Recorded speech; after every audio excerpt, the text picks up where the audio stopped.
Regardez cette jeune femme qui s'installe à la terrasse. Comme des millions de Français, elle profite du réseau Wi-Fi de ce lieu public pour surfer sur Internet. De son côté, Jérémy, jeune hacker de seulement 16 ans, s'installe à la terrasse d'en face. Et sans aucun contact avec la jeune femme, il va pourtant avoir accès à son téléphone à distance. J'envoie un mail avec un faux lien. Sur ce lien, il y aura un cheval de Troie. C'est comme un virus qui permet d'intégrer son téléphone. Je vais faire croire que c'est Facebook, alors que pas du tout. On pourrait tous tomber dans le panneau parce que Facebook, une fois qu'ils auront installé cette application, ils auront accès à tout son téléphone. C'est-à-dire voir sa webcam, ses messages, etc. La jeune femme a mordu à l'hameçon et installé le cheval de Troie envoyé par Jérémy. Le hacker a maintenant accès au contrôle total de son téléphone. Ce que je vais recevoir en temps réel, sont toutes ses recherches sur Internet. C'est comme si j'étais au-dessus de son épaule en train de la voir faire naviguer. La victime ne se doute pas un seul instant qu'un hacker vient de pirater son téléphone et qu'il voit en même temps qu'elle les sites qu'elle consulte. Par exemple, là, j'ai directement un lien. Elle était là-dessus, cadeau personnalisé. Je vois les cadeaux qu'elle va acheter à ses enfants. Plus inquiétant encore, Jérémy peut connaître l'identité de la propriétaire du téléphone. J'ai aussi réussi à pirater sa webcam. J'ai accès à sa caméra. Voilà son visage. La propriétaire du téléphone, qui ne s'est jamais douté de rien, n'est désormais plus une anonyme pour Jérémy. S'il avait de mauvaises intentions, il pourrait très bien s'amuser à usurper son identité. Ou pire, ruiner sa réputation, comme nous l'explique Baptiste, jeune ingénieur de l'école du monde numérique. La première étape, c'est d'abord de savoir à qui on a affaire. Quelle est la cible en question? Dans le cadre de cette manipulation, c'est une journaliste. Donc on va se faire passer pour son rédacteur en chef. Et l'objectif, c'est vraiment d'avoir le nom du rédacteur en chef et simplement son adresse mail. On n'a même pas besoin du mot de passe de l'adresse mail de la personne. On va usurper, c'est pas une difficulté technique ça. Donc je vais vous montrer comment on procède. Donc la première chose que je vais faire, c'est que je vais déclencher un programme qui va envoyer un mail automatiquement sur la machine de la victime. On vient de recevoir le mail, c'est parfait. Donc j'ouvre le mail en question.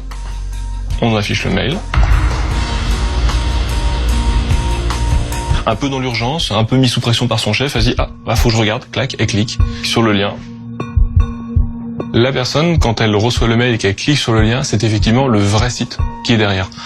Pourquoi? Tout simplement pour que le mail soit crédible, pour que la victime n'ait aucune idée qu'elle se soit fait pirater. Le but du jeu, d'une attaque informatique, souvent, c'est de perdurer dans le temps.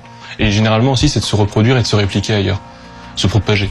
Mais il faut d'abord perdurer sur la machine. Si la victime voit instantanément qu'il y a un problème, certes on aura récolté des données, mais peut-être pas autant que si on avait récolté pendant plusieurs mois.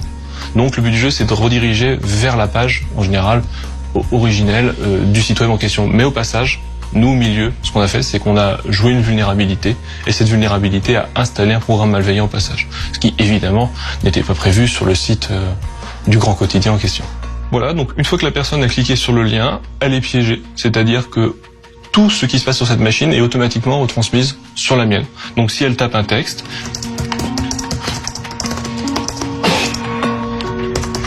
automatiquement, je le vois s'afficher sur mon écran d'attaquant.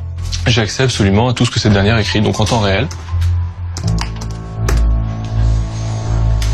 Et j'ai un total contrôle à distance sur cette machine. Et le plus hallucinant, c'est que le pirate peut totalement usurper votre identité et vous manipuler complètement. On peut aussi compromettre la cible en allant consulter des sites qu'elle n'avait pas spécialement désiré voir au début ou qui sont pénalement répréhensibles, tout en effaçant nos traces, nous, de notre côté, et en évitant, évidemment, de se faire prendre et en laissant accuser la pauvre victime à notre place. Donc ça peut être utilisé pour le chantage, ça peut être utilisé pour simplement nuire à une personne.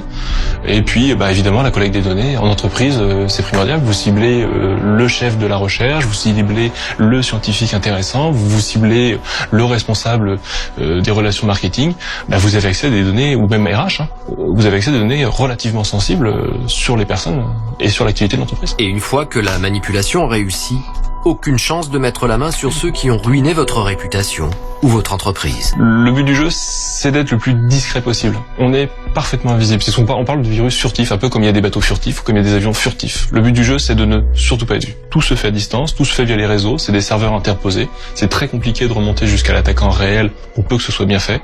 Et si techniquement, là, la manipulation va être jouée sur deux machines pas très éloignées, techniquement, les deux machines pourraient être sur deux continents différents, ça ne pose aucune difficulté. Il y a vraiment aucune limite en la matière. Tant qu'il y a Internet, il y a possibilité.